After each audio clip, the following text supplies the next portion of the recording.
water. Oh, she's got her chew toy. Uh-oh. Her bone. Is it like a Elmo. bone? Elmo. Good evening, everybody. Hey, welcome back. Uh-oh. Rosie. Where's your stick? So we're chatting tonight about easy ways Oh, to kind she of... found the water. She's got it. Oh, this is going to be great. Rosie found the water. Easy ways to keep your dog entertained this summer. Lots without of you ways. going crazy. Yes, absolutely. And a great place to start with that is right here in the backyard. Lots of things to entertain dogs in a backyard. Actually, some breeds of dogs require a lot of exercise. Luckily, all these that we see right here are Labradoodles. And Labradoodles are more moderate energy dogs. Yeah. So, although she doesn't look very moderate energy right now, this is a 2-year-old. She's 2. She's still got a lot of energy, unlike the old 12-year-old Nismo hiding behind camera. But yeah, if you have a dog with a lot of energy, a backyard is a really great place to kind of exercise them and get that energy out. And even if they're just moderate energy, it's a really great place for them to kind of still have fun, just like children. You want to give them adventure and excitement. I will say, though, not everybody has the luxury of a backyard. We're going to run over here, Rosie. When I was younger, I first got my first Labradoodle. I lived in an apartment, and that wasn't an option. So, Yeah, so if you live in an apartment, you might want to think about what type of dog you have. Yes, What that's type of true. breed. You may not want one that's super, super high energy because that could just really kind of make them go crazy. Yeah. Now, if you have one, again, like a Labradoodle that is more moderate energy, and as you can see from Nismo here, when they get very old, they're very low energy dogs. Yes, He just baby. wants to hang out. He and just be wants to petted. hang out. Dog parks are actually a very good alternative for those situations for the dogs that just need exercise sometimes.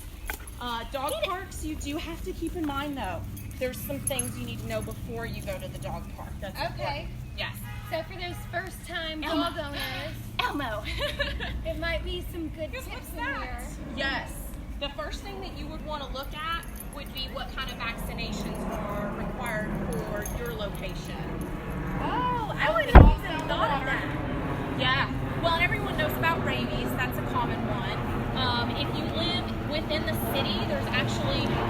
Oh, I don't know if everyone can hear us over the plane. Water. And now we're getting rained on. We have a lot of activity going on. Bear with us. And dogs playing in the water. They don't even care about the plane overhead. But yeah, everyone knows about the rabies, but actually, for example, if you live within the city, you're required to get a city tag as well, which is something a lot of people don't know about. Really? Vet clinics don't always even tell you. I went years before my vet clinic ever even told me that when I was much younger. So do you know anything about Knoxville or? Knoxville actually does require that if you live within the city, yes. But there's going to be other things that you want to make sure for the safety of your dog you get before you take them to a dog park too. And that's going to be like your general vaccination package, which your vet can talk to you about depending on the age of your puppy, Right. what they would actually need at that point. They're loving this water. Look at Elmo.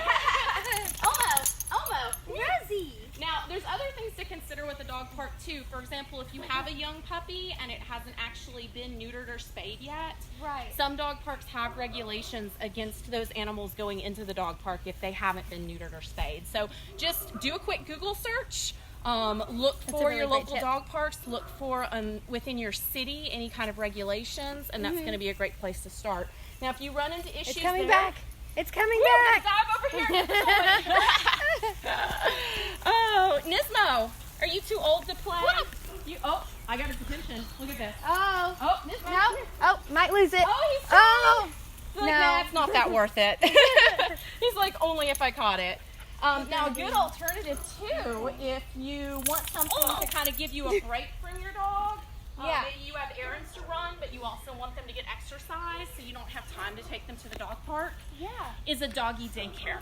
Oh, yes. Yes. Doggy I know- daycares I are know good really options. Great one here in Knoxville.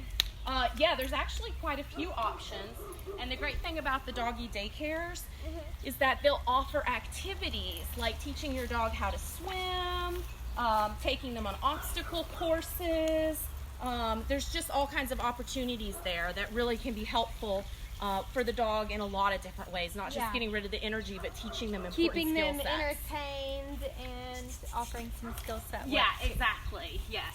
Now, you kind of then have to transition to asking yourself the question, what are the benefits of the dogs getting their exercise? And there's actually several. So one of them, pure and simply, is going to be your sanity. See this dog crunching away at the stick? She has a lot of energy. And I can tell you from my own personal story with her, like I said, she's 2. Yeah. So when we first got her, we didn't actually have a fenced-in backyard yet. Oh, okay. Yeah, she was actually born to my mother's female. So when we first brought her to our house from my mom's place, unfortunately, we ran into it was the middle of winter. And not necessarily the best. It wasn't always the best weather to be outside, and we couldn't just turn her loose in the backyard. And we had this long hallway. She would exercise herself. It was terrible, honestly. She would run full speed as fast as she could from one end of the hall to the other, and we had those long hallway rugs, and she just like straight out of the movies, just whoop, and the rugs just went flying. And then she wouldn't stop. She would run until she would ram straight into a couch. Because so it was her play. It was her play, but it's because she wasn't getting any exercise at that point. They do need to have a little bit of exercise, you know? Yeah. So know your breed and know how much exercise they need. And is that conducive to the lifestyle you're currently living? Or is your lifestyle gonna change? Or are you gonna adapt to that level of activity that your dog needs? Yeah, because if you don't, the risk that you could take with some dogs, and we were lucky, Rosie's a really good dog, we didn't have issues with this. Right. If they have all that pinned up energy, they'll start destroying things in your house by chewing them. And luckily, we didn't go through that, but you really want to be prepared for what your dogs need. Now I have 2 sticks, one for Elmo, one for Rosie. There we go. She's shoot it in half. The other thing to consider too is their health. I feel like I'm an airport director here, directing the airplanes in. If dogs don't get enough exercise, there's also obviously going to be health repercussions to that. Right, yeah. Right, absolutely. So obesity in dogs is real, and it is a real problem. Rosie, do you want your giant stick? This is your favorite. She was playing with this earlier. She drug it all around the yard. You want your giant stick? Drug it, Rosie, from one end of the yard to the other. It was her favorite thing. You want it back? Come here. She goes, well, I played with that already. I'm already over it. It's not new anymore. Yeah, so for example, we had a family member who actually, their dog got thyroid disease. Oh, wow. Because it got obese and overweight. Okay. So if a dog isn't working out regularly enough and it gets fat and overfed, that's one of the risks that you have is thyroid conditions, cardiovascular diseases. Yes. There could be all kinds of factors that could play in that are all health related. And you don't want that for the sake of your dog and its longevity or for your vet bills. Yeah, exactly. You don't want that to happen for your sake of your family budget. Elmo. It's not something that most people think to factor in, but making sure again that your animal, your fur baby, gets the exercise that they need. Absolutely. That's very true. Buddy. But there is additional, like a third benefit basically. Yeah. We've talked about, the benefit to your sanity, and we've talked about the benefit to the dog's health. But the third benefit is the socialization factor. Oh, absolutely. So you have 3 dogs that can kind of She's socialize chewing on it with themselves. What have you got, girl. Rosie? Get it, girl. What have you got? And she's like, she's shy. She's like, you looked at me. I'm not going to do it now. She was totally fine off camera. What are you doing? But yeah, with the socialization factor, everyone knows dogs are better with socialization. That's a very important thing. But if you can take them to things like dog parks, if you can take them to dog centers, they learn important things like sharing. So for example, where you saw Elmo and Rosie sharing the stick, those are important traits that can actually transfer over into other areas of their life as well. Like these 3 dogs all eat out of one dog food dish. Oh, because so they're very well behaved. And they're not territorial with their food. No, and these 2 right here are 2 of our breeder males, Elmo and Nismo. And so we actually have 2 adult intact males along with a female eating out of one food dish. Yeah. So it's really important to teach them those skill sets of respect for each other, how to share toys, how to be around other dogs. Those are all important things. Rosie's curious about this water. She's on it now. She's getting thirsty. Do you want to play with your big stick? So yeah, so socialization's a big factor, and that's going to play into how a dog reacts around the family too. You get all those stories of people, they buy the really cute puppy, and then 6 months later, it's an absolute hellion. And a lot of the times it's a combination of not being consistent on training, and then the socialization that it gets with humans or with other dogs is just out of control. You know, kids running everywhere, dog runs everywhere, there's no structure. Yes. So you want to give them, just like children do. they do, and you want to give them those opportunities. Like a lot of the times Rosie will try to steal a toy from Elmo because she's dominant. And we'll have to come over there and take the toy back from her and tell her that was Elmo's toy and give it back to Elmo. So it's really Just a lot like like a a child. child. You really have to teach them those skill sets. And because of that, you can see they all play very well together at this point, and there's no aggression there as a result. Right. So heading that off at the pass, making sure that you're watching your animal and that you can indeed intervene. And Absolutely, you have that's to do that important. early, I would think, and consistently.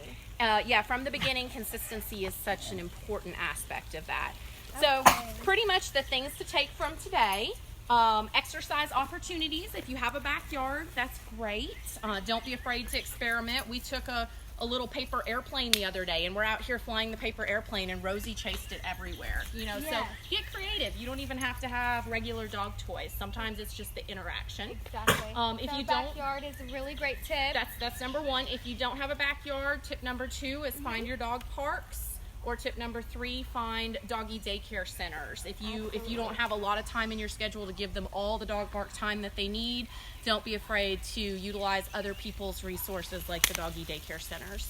And then that leads us into your mental well-being, the Yes, good of your exercising them for your sake, the good of exercising them so that we can have 12-year-old dogs here that are happy and healthy because they've been well maintained.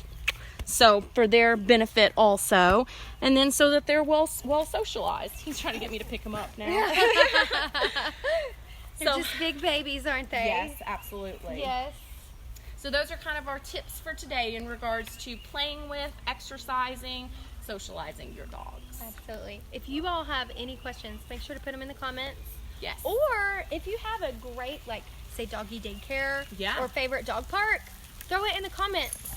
That we're always like happy to be a resource for other dog owners out there, and it's good to kind of get that stuff going. It is. It's always absolutely. fun to We see all people sharing resources. Got to look out for each other and help each other. It's a community, so we want to be that resource for everybody else as well. Yes. All right. Well, thanks for tuning in, everybody. If you liked this, please like the video, share it to your family and friends to help benefit their lives and their growth. I know a lot of us out there have pet dogs, and it's really important to take that time out and really make sure that you're investing to know what's best for your dog. So like, share, and join us again soon for our next video. Thanks so much.